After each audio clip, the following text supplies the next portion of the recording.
నమస్కారం. ఇప్పటికే మా ప్రభుత్వం ప్రజాపాలన ప్రభుత్వం కాంగ్రెస్ ప్రభుత్వం వచ్చి 2 సంవత్సరాలైంది. మీడియా మిత్రులకు కానీ నాగర్ కర్నూలు నియోజకవర్గ ప్రజలకు కానీ కార్యకర్తలకు కానీ మనం 2 సంవత్సరాల పరిపాలనలో ఎన్నో అభివృద్ధి కార్యక్రమాలు చేసినాం. నాగర్ కర్నూలు నియోజకవర్గం నుంచి ఎన్నో ఫండ్స్ తీసుకొచ్చినాం, కానీ ప్రజలకు తెలియట్లేదు.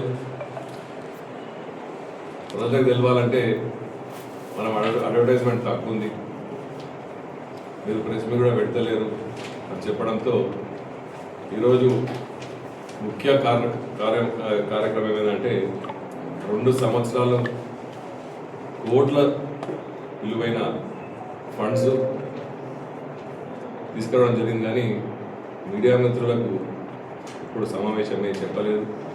అందుకే ఆ ముఖ్య ఉద్దేశంతో ఈరోజు ప్రెస్ మీట్ పెట్టడం జరిగింది. ప్రజాపాలన వచ్చిన తర్వాత, మేము రాజకీయాల్లోకి వచ్చిన తర్వాత మా ముఖ్య ఉద్దేశం నాగర్ కర్నూలు నా సొంత ఊరు, సొంత గ్రామం. 20 సంవత్సరాల సుదీర్ఘ ప్రొఫెసర్గా ప్రాక్టీషనర్గా పనిచేసి రాజకీయాలకు వచ్చి ఏదో నాగర్ కర్నూలు నా సొంత భూమి, నా సొంత ఊరు ఉంటుంది, నేను దాన్ని డెవలప్ చేసుకోవాలి, దాన్ని జిల్లా హెడ్ క్వార్టర్స్ అయింది, దేశవ్యాప్తంగా గుర్తుపట్టే విధంగా నాగర్ కర్నూలు తీర్చిదిద్దుకోవాలి, సంబంధించిన ఎడ్యుకేషన్ సంబంధించి, వైద్యానికి సంబంధించి. ఇక్కడ 80% రైతులు ఉంటారు, రైతులకు కూడా చేయాలి. వ్యవసాయ పరంగా చిన్న చిన్న ఇండస్ట్రీస్ తీసుకురావాలి. సిటీకి దూరమైన నీటి ప్రదేశం ఎక్కువ లేకున్నా కూడా ఏదో ఫ్యాక్టరీ తేవాలి, ఒక మంచి హాస్పిటల్ తేవాలి, స్కూల్ డెవలప్ చేసుకోవాలి అనే విధంగా ఈ 2 సంవత్సరాలు ఎన్నో కష్టాలున్నా ఫండ్స్ రిలీజ్ చేసుకోవడం జరిగింది. మీ అందరి కోరిక మేరకు, ఆశీర్వాదాల మేరకు ఈరోజు మనం అనుకునే ప్రభుత్వ స్కీమ్లు పక్కకు పెట్టి మనం నియోజకవర్గానికి ఏం తెచ్చుకున్నామో ఈరోజు మీకు కూడా మొత్తం లిస్ట్ కూడా అన్ని టైప్ చేయడం జరిగింది. ప్రతి ఒక్కరు కూడా, మీడియా మిత్రులందరూ కూడా మీకు కూడా ఇస్తాం. ఎందుకంటే నేను మాట్లాడేది విత్ ఎవిడెన్స్, జియోలతో అన్నీ తీసుకున్న తర్వాతనే మీ ముందుకు వచ్చాను. మా కార్యకర్తలు కూడా 2 సంవత్సరాలు మనం చేసినా కూడా మీరేం బాధపడకండి, మనం అన్నీ ఇప్పటి నుంచి ప్రజల్లోకి మనం చేసినవి తీసుకెళ్దాం. గత ప్రభుత్వాలు 10 సంవత్సరాలు చేయండి శాంక్షన్ చేసుకొని మనము 2 సంవత్సరాలు శాంక్షన్ చేసుకున్నాం. చాలా మటుకు పెద్ద పెద్ద ప్రాజెక్టులు అయితే దగ్గర టెండర్ స్టేజ్కి వచ్చినాయి, అతి త్వరలో మొదలవుతాయి. మీ అందరి తెలుసు, గత ప్రభుత్వంలో ప్రాజెక్టులు అన్నారు, చాలామంది ఇరిగేషన్ ప్రాజెక్ట్ తట్ట తీసి తట్ట అడ్డుపెట్టలేదు అంటారు, కానీ ఆ డిపిఆర్లు పెంచుకుంటూ పోయినరు, అని ఎస్టిమేషన్లు పెంచుకుంటూ పోయినరు, కానీ ఇప్పటికీ అది కాలేదు. ప్రాజెక్టుల వరగా మార్కండే అయినా సరే, పాలమూరు రంగారెడ్డి సభ అయినా సరే, మేము వచ్చిన తర్వాతనే ల్యాండ్ అక్విజిషన్కి చాలా మటుకు పైసలు ఇప్పేయడం జరిగింది. మార్కండే లిఫ్ట్ ఇరిగేషన్కి సంబంధించి పంప్ హౌస్ బిల్డింగ్ మేము వచ్చిన తర్వాత కట్టడం జరిగింది. పాలమూరు రంగారెడ్డి పంప్ హౌస్ మేము వచ్చిన తర్వాతనే కోట్లకు సంబంధించి కరెంటు బిల్లులు కట్టడం జరిగింది. అయినా కానీ చాలామందికి అపోహలు ఉన్నాయి, ఇంకా ఏం చేయలేదు. మేము 6 గ్యారంటీలకు సంబంధించిన స్కీముల గురించి పక్కకు పెట్టి మా ప్రభుత్వం వచ్చిన తర్వాత ఏమేమి తెచ్చినాయో వివరంగా ఒక్కొక్కటి చెప్తా ఉంటాం. మేము వచ్చిన వెంటనే నాగర్ కర్నూలు పట్టణానికి సంబంధించి ఒక ఎస్టిమేషన్ లేకుండా, ఒక కాంట్రాక్టర్కి సంబంధించి శాంక్షన్ లేకుండా సుమారు 10 నుంచి 12 కిలోమీటర్ల రోడ్లు తవ్విపెట్టి ఎలక్షన్ కేవలం ఆ రోజు స్థానిక ఎమ్మెల్యే ఎలక్షన్లకు ఓట్ల కోసం వేసి వదిలేసి మేము వచ్చిన తర్వాత అవి పూర్తి చేద్దాం అనుకున్నప్పుడు దానికి శాంక్షన్లు లేవు, దానికి డిపిఆర్లు లేవు. ఎవరు కాంట్రాక్టర్ ఉంటే నేనే కదా ఇప్పించేదని తోపించడం జరిగింది. దానికోసం అప్పుడే ఎస్డిఎఫ్ ఫండ్, డిఎంఎఫ్టి ఫండ్లు తీసుకొచ్చి సుమారు ఆ కూర్చున్నవి కూడా ఫినిష్ చేయడం జరిగింది. దాని తర్వాత ఏ నియోజకవర్గానికి రాని ఫండ్ మన మున్సిపాలిటీకి రావడం జరిగింది. మన అసెంబ్లీ టైంలో 3 రోజులలో 33 కోట్ల శాంక్షన్లు జరిగింది. ముఖ్యంగా ఒకటి 10 లక్షలకు ఎన్ని రోజుల నుంచో వేచి చూస్తూ ఎంతోమంది హామీలు ఇచ్చి దొంగ హామీలు ఇచ్చినా ఈరోజు 10 కోట్లతో ఎండవెట్ల హై లెవెల్ బ్రిడ్జ్, మీకు తెలుసు, ఎండవెట్ల నుంచి ట్యాంక్ బండ్ కనెక్ట్ అయ్యే రోడ్డు 10 కోట్లు. అని వెంటనే నెక్స్ట్ డే అసెంబ్లీలో ఉన్నప్పుడు నేను మాట్లాడిన నెక్స్ట్ డే అసెంబ్లీలో మాకు సేవలాల్ బిల్డింగ్ కావాలనగానే మంత్రి గారు పిలిచి 3 కోట్లు ఇమీడియట్గా శాంక్షన్ చేసి జియో రిలీజ్ చేయడం. ఎందుకంటే పాపం మా ఎస్టీ సోదరులు, లంబాడా సోదరులు పోయిన సంవత్సరం ఎన్నో సంవత్సరాల నుంచి వాళ్ళకి అందరూ కూడా హామీలు ఇవ్వడం కానీ ఎవరు చేయలేదు. పోయిన సంవత్సరం ప్రభుత్వ పరంగా జరగాల్సిన సేవాలాల్ జయంతి కూడా, సార్ మీరు మాకు భూమి ఇప్పించే వరకు లేకపోతే మాకు బిల్డింగ్ ఇచ్చే వరకు మేము చేయమన్నారు. నేను కూడా వాళ్ళకి మాట ఇవ్వడం జరిగింది, మీరు చేసుకుంటే చేసుకోండి, చేసుకోకపోయినా వచ్చే సంవత్సరం మాత్రం మీకు కంపల్సరీగా మీకు శాంక్షన్ చేపిస్తానని చెప్పడం జరిగింది.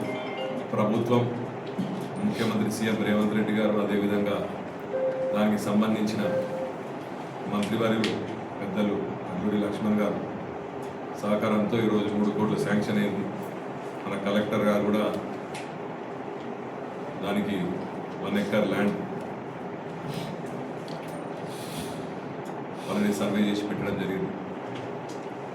కాబట్టి ఇట్లా ఎన్నో సంక్షేమ పథకాలు మనం అడిగిన వెంటనే మన నాగర్ కర్నూలు లక్క, లేకపోతే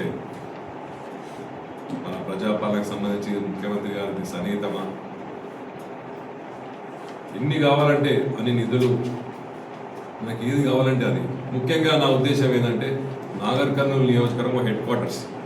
నాగర్ కర్నూలు ఎవరైనా ఇన్వెస్టర్స్ కానీ, బిజినెస్ పరంగా కానీ, స్కూల్ పెట్టడానికి కానీ, ఏమన్నా బిజినెస్లు చేయడానికి కానీ రావాలంటే ఇంకా టౌన్ బాగుండాలి. ఇప్పుడు హైదరాబాద్ పట్టణం ఎందుకు దాన్ని జిహెచ్ఎంసీగా పెద్ద చేస్తున్నారు, ఫారెన్ ఇన్వెస్టర్స్ వస్తున్నారు, 4th సిటీ పెడుతున్నారు.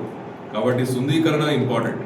రోడ్స్, డ్రైన్స్, లైట్స్ ఇవన్నీ ఇంపార్టెంట్. కాబట్టి మనం కూడా మన లెవెల్లో స్మాల్ స్కేల్ ఇండస్ట్రీస్ కానీ, లేకపోతే ఏమైనా కొత్త స్కూల్స్ కానీ, ఎవరైనా ఇన్వెస్టర్స్ నాగర్కర్నూలుకి వచ్చినప్పుడు చూడ్డానికి బాగుంటేనే రేపు పొద్దున ఎవరైనా రావాలన్నా కూడా, ఎవరైనా ఇన్వెస్టర్స్ రావాలన్నా కూడా, డెవలప్ కావాలన్నా కూడా బాగుంటుందని చెప్పి ముందుగా టౌన్ అభివృద్ధి కోసం పాటుపడుతూ ఇప్పటికే జస్ట్ రోడ్స్ అండ్ డ్రైన్స్కు ఈ 2 సంవత్సరాల్లో కేవలం రోడ్స్ అండ్ డ్రైన్స్ కోసమే 55 కోట్లు తీసుకురావడం జరిగింది. నిన్ననే సేవలాల్ భవన్ తర్వాత నిన్ననే కదా వచ్చింది 20 కోట్ల, మళ్ళీ 20 కోట్ల, పోయినసారి 20 కోట్లు, 15 కోట్ల దాకా మళ్ళీ 20 కోట్లు, ఇప్పుడు 20 కోట్ల దాకా మళ్ళీ ఇంకో 20 కోట్లు కేవలం డ్రైన్స్ అండ్ రోడ్స్ కోసం, మున్సిపాలిటీ కోసం ఇవ్వడం జరిగింది. చాలా మటుకు అనొద్దు కానీ చాలా నియోజకవర్గంలో మున్సిపాలిటీల్లో అందరికీ 15 crores ఇచ్చినప్పుడు మనకి 20 crores ఇవ్వడం జరిగింది. ఇది అదనంగా 20 crores మళ్ళీ మనకు కేవలం మన నాగర్కర్నూలు నియోజకవర్గానికి ఇవ్వడం జరిగింది.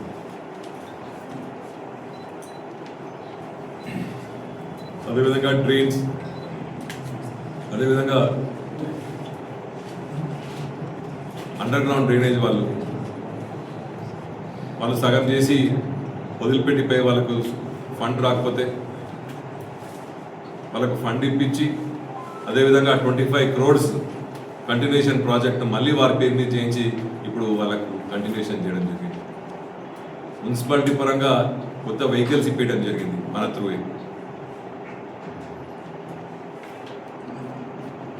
ఇప్పటికీ మున్సిపాలిటీకి 55 కోట్లు చేయడం జరిగింది మున్సిపాలిటీకి సంబంధించి.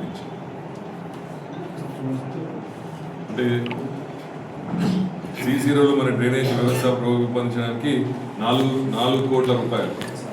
ఇది గ్రామాల పరంగా, నేను మున్సిపాలిటీ గురించే మాట్లాడుతాను. చెప్తామని మళ్ళీ చెప్తా. ఫస్ట్ మనం ఏమనుకున్నాం చెప్పాలి కదా. మన నాగర్కర్నూలు డిస్ట్రిక్ట్ హెడ్ క్వార్టర్స్ అయిన తర్వాత ముఖ్యంగా మన బస్ స్టాండ్ చాలా కంప్లైంట్లు, చిన్నగా అయింది, బస్సులు మళ్ళట్లేదు, రద్దీ పెరిగింది. మహిళలకు ఉచిత బస్సు ఇచ్చిన తర్వాత ఇంకా రద్దీ పెరిగింది. ఎలా చేద్దాం? మళ్ళీ కొత్త బస్ స్టాండ్ కావాలి అంటే అధికారులతో మాట్లాడి మంత్రి పెద్దలు పొన్నం ప్రభాకర్ గారితో మాట్లాడితే మీకేం కావాలి? బస్ స్టాండ్ కావాలి అంటే భూమి, మీ డిపార్ట్మెంట్ భూమి ఉందన్న ఎబో కాకపోయి మీరు శాంక్షన్ చేయాలంటే మీరు ఒక్కసారి ముఖ్యమంత్రి గారు అడగండి. ఇది ఎందుకంటే 10 కోట్ల పైన ఇచ్చింది. ముఖ్యమంత్రి గారు భూమిని 1 సెకండ్లో ఇది శాంక్షన్ చేయమని చెప్పడం జరిగింది. కొత్త బస్ స్టాండ్ కూడా మంత్రి గారు టైం ఇస్తే దాని కూడా ఫౌండేషన్ అది కూడా DPR రెడీ అయింది, డిజైన్ రెడీ అయింది. అది కూడా అతి త్వరలో ఫౌండేషన్ వేసుకోవడం.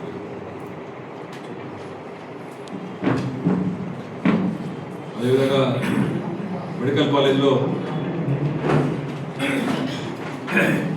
కాలేజ్ స్టార్ట్ అయింది, హాస్పిటల్ కట్టలేదు.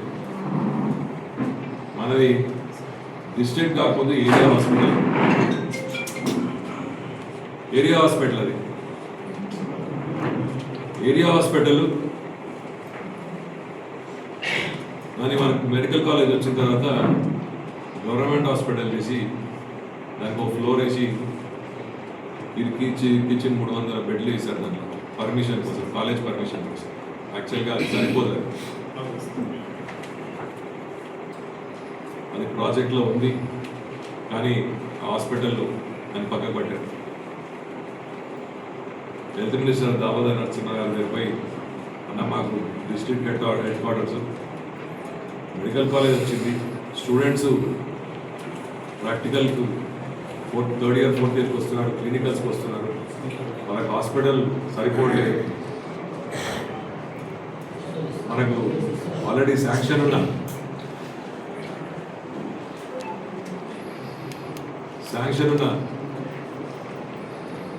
హాస్పిటల్ దాన్ని తీసి పక్కకు పెట్టినారు. తొందరగా మాకు అవసరం అన్న 50 బెడెడ్ హాస్పిటల్ ఉంది అంటే దాన్ని ఇమీడియట్గా శాంక్షన్ చేయించి ఫౌండేషన్ కూడా వేయడం జరిగింది. దాన్ని కూడా డిజైన్స్ రెడీ అయినాయి, టెండర్ కూడా అయిపోయింది. ఒక వారం అయింది టెండర్ అయిపోయి. మంచి రోజు ఉంటే భూమి పూజ చేసి కాంట్రాక్టర్ కూడా స్టార్ట్ చేస్తారని చెప్పడం జరిగింది. 200 కోట్లతో మనకు హాస్పిటల్ వస్తుంది. నా ముఖ్య ఉద్దేశం ఏంటంటే హాస్పిటల్ రెడీ అయిన తర్వాత మంచిగా ఈ హాస్పిటల్ కూడా మదర్ అండ్ చైల్డ్ హాస్పిటల్ చేస్తే బాగుంటుందన్న కోరిక. అన్ని స్పెషాలిటీ ఇప్పుడు ఉస్మానియా ఎట్లయితే ఒక్కొక్క స్పెషాలిటీ ఒక్కొక్క దగ్గర ఉంటుందో మన జిల్లా వారికి కూడా ఒక్కొక్క మన హాస్పిటల్ రెడీ అయిన తర్వాత డిఫరెంట్ స్పెషాలిటీ హాస్పిటల్స్ కూడా చేయాలని కోరిక ఉంది. తప్పకుండా దేవుడు సహకరిస్తే తప్పకుండా ప్రతి ఒక్క స్పెషాలిటీ ఒక హాస్పిటల్ లాగా తీర్చిదిద్దా అని మీ ద్వారా ప్రజానికి చెప్పి తెలియజేసుకుంటాం. అదే ఇవన్నీ పెద్ద ప్రాజెక్ట్, ముఖ్యంగా సిరిసావాడ బ్రిడ్జ్ ఎన్నో సంవత్సరాల నుంచి ప్రతి ఒక్కరు వస్తారు. అప్పుడు జడ్చాల కాన్స్టిట్యున్సీ ఉన్నప్పుడు గత 30-40 ఏళ్ళ నుంచి ప్రతి ఒక్కరు ఎవరు ఎమ్మెల్యే అయినా ఆ ఊరికి పోయినప్పుడు ప్రామిసులు చేశాం, కానీ ఎవరు కూడా శాంక్షన్ చేయించలేదు. నేను కూర్చొని ఫోటోలు తీసుకెళ్ళి ఇప్పుడు ఒక వర్షాలు పెద్ద వచ్చినప్పుడు మొత్తం ఉన్న బ్రిడ్జ్